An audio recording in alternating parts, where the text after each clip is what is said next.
Welcome back. As the host of the G20, Indonesia presented various key issues to the delegation of G20 countries, including the realization of a green economy in the context of energy transition to reduce carbon emissions. But in supporting a green economy, fiscal policy and funding is key. Indonesia's Minister of Finance, Sri Mulyani, said that the transition to a green economy involves a large cost of around 3,500 trillion rupiah. Thus, it requires collaboration from all parties from both the private and the government sectors. Okay, we want to chip in. Nanti strukturnya gimana? Makanya sekarang kita, pemerintah bersama-sama KLHK dan yang lain-lain, kita mulai membentuk bicara tentang carbon market, ada cap and trade, ada yang disebut carbon tax. Nanti tujuannya apa? Yang konkret menurut tadi ya, Rian, atau yang diinginkan Bapak Presiden, investasi di bidang renewable energy ya datang. Apakah yang Bapak Presiden sering sampaikan hydro di Kalimantan, ataukah geothermal di tempat lain. Itulah yang nanti jumlah renewable energy-nya lebih baik, lebih banyak, bisa menggantikan yang non-renewable, dan pada saat yang sama kita bisa attract capital untuk masuk ke investasi tersebut. Itu yang konkretnya ya. And to talk to us more about Indonesia's push towards renewable energies, we're joined by Bapak Surya Darma. He's the chairman of the Indonesian Renewable Energy Society, or METI. Hi, Pak Surya Darma. Thank you so much for joining us today on Jakarta Mover Shakers. Hi, thank you. Okay, Pak. Thank you, Pak. So as we saw just now, the finance minister saying that it costs money to shift towards cleaner energies, but Indonesia is making that push. Now, talk to us about the current conditions of renewable energies in Indonesia. Indonesia's clean energy mix is around 11 to 12%, but the Philippines' clean energy mix is around 24%. So is the state of Indonesia's renewable energy good right now, especially compared to neighboring countries? Yeah, first of all, I would like to thank to Metro for inviting me today. Actually, I'm active in the Indonesian Renewable Energy Society. Our organization is a partner of the government of Indonesia in supporting renewable energy development in Indonesia and collaborate with any international institution related with renewable energy. In financial support, clean energy, as well as carbon emission reduction to mitigate the climate change around the world. Most of our work is to promote renewable energy as part of what we understand now as the energy transition. In the past, renewable energy development is to diversify from fossil energy sources to protect the environment. Indonesia is one of the oil and gas importer countries since 1970s and became the net oil important country since 2004 due to Indonesia failed to diversify into renewable energy because many plans were not executed seriously. Now Indonesia is also started to become the second biggest coal exported. This is good, to produce and protect our trading balance. But be careful with this situation. Indonesia may struggle the energy security. Indonesia will become a net importer of coal in 2046 if it does not reduce export and diversify into renewable energy. Related to your question, we see that Indonesia is not yet serious about implementing energy diversification to renewable energy. Since a national energy policy is released, firstly in 2006, to increase the renewable energy portion in the national energy mix of use, the portion of renewable energy is increased very, very slowly. Please compare with fossil energy. The reduction of oil portion of renewable energy is increased very, very slowly, but the consumption of oil is also stagnant, almost, not to increase very much. But the portion of coal is increasing continuous very, very rapidly from only about less than 15% in 2006. But now, the contribution of coal is about 65% in our national electricity production. This, of course, will cause the role of renewable energy to only increase very slowly in the last 10 years. In the fact, when we compare to the 1970s to early 1980s, the portion of renewable energy has actually decreased from 20% to only about 11% now. A lot of other ASEAN countries learned from Indonesia in renewable energy in the past, but now they are flying very fast and leave Indonesia behind. So I think we have to be careful on that. Right. So there's still a long way to go. And actually, as you mentioned, the renewable energy mix is actually worsening over the past couple of years in Indonesia. But of course, Indonesia is being very optimistic right now. They're setting a lot of targets. President Joko Widodo said he wants to stop using coal by 2040. So in your opinion, right now into the future, is Indonesia on a good path towards more renewable energies? I don't think so. Okay. Even the master plan has been established in our government regulation, number 79, years 2014, related to the national energy policy. But the implementation of this policy is still face a great challenge. Renewable energy is not treated properly at the level of playing field. Renewable energy is treated to be competed with fossil energies that are subsidized.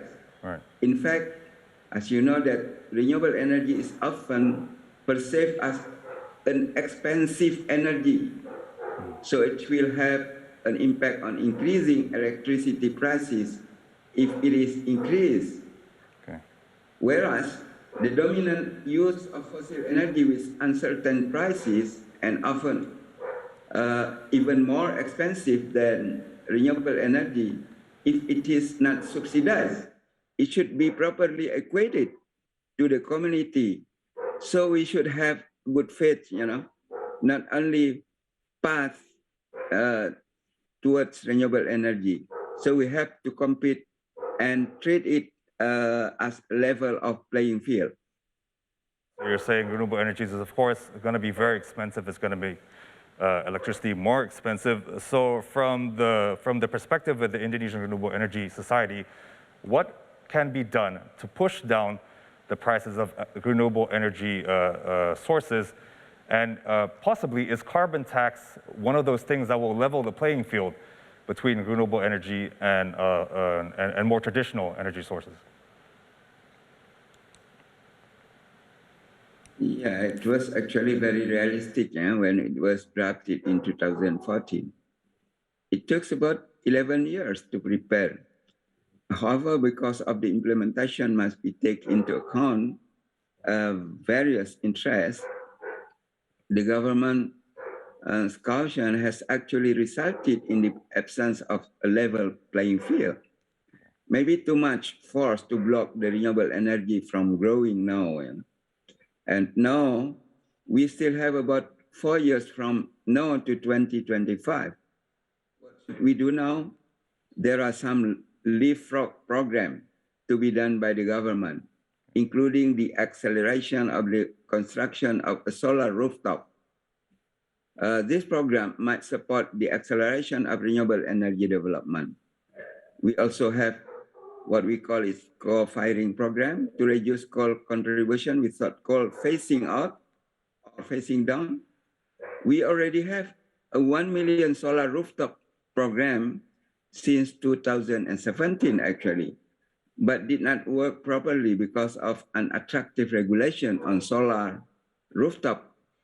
Now is the time, since the Minister of Energy and Mineral Resources has revised Ministerial Regulation number 48, 2018, and replaced by the regulation number 26, 2021. But however, the effort must be made.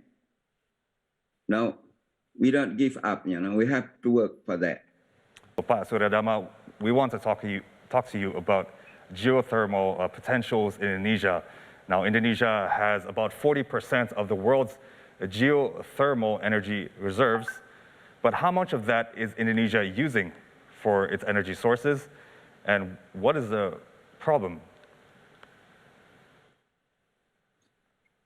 Yeah, we contribute about 2.1 gigawatts so far. We started in 1970s, almost 50 years right now. But the growth of the geothermal to generate electricity is also very, very slow now. But a bit better if compared with the others renewable energy. We compare with solar, we compare with the let's say with wind. But the problem now is Indonesia have a very, very unattractive regulation on the even in the geothermal, in other renewable energy.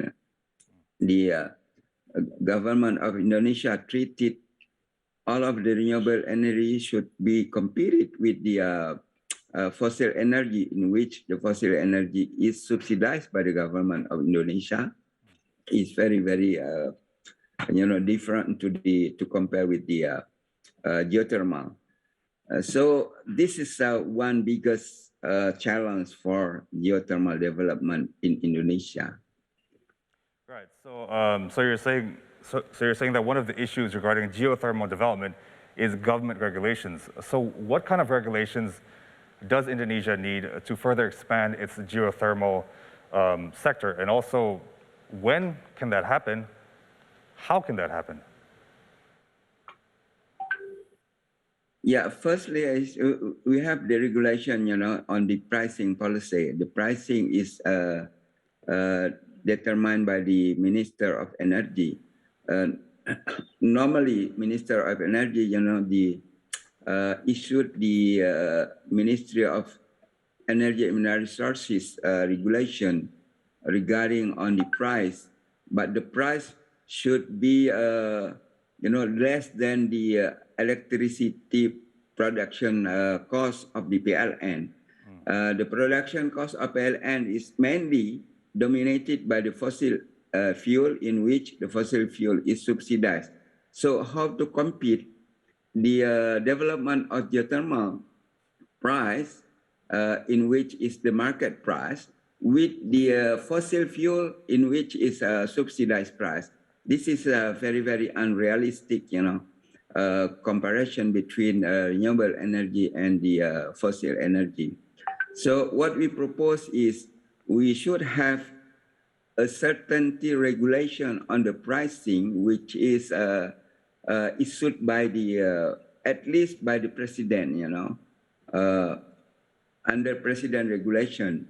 So far since 2017, this ministerial regulation has been reviewed, but not what we call it, not revised by the government of Indonesia. What we propose is to issue the government regulation or the president regulation regarding on the pricing policy on the geothermal. All right, so pricing is an issue. Now, I want to talk to you about something that the government has done. So we discussed this briefly in the previous segment, and that is regarding carbon tax. So from the point of view of the Indonesian Renewable Energy Society, what is your opinion of the carbon tax which will be implemented next year? Is it a good move? I think this is a good news for us, because when we compare the renewable energy in which this is a clean energy, there are no carbon emission. So when the carbon tax is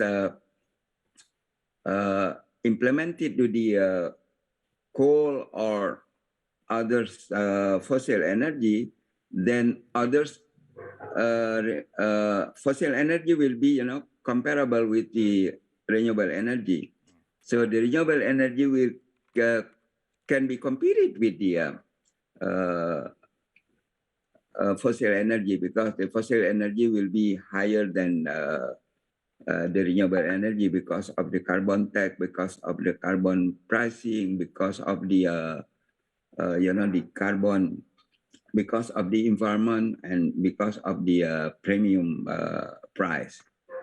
Okay, Pa, so what we're saying is the carbon tax will level the playing field in terms of pricing between fossil fuels and traditional energy sources, and also renewable energy sources. Pa Surya Darma, unfortunately, we have run out of time. But Pa Surya Darma, the chairman of the Indonesian Renewable Energy Society, thank you so much for joining us on Jakarta Movers and Shakers, and we hope to have you again in the future. Thank you, Pa.